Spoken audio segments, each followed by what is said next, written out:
Ya, pawang hujan di gedung STR Ampera Raya.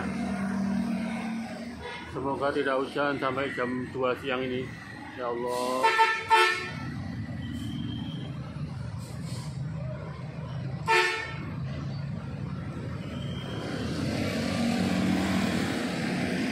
Bismillahirrahmanirrahim.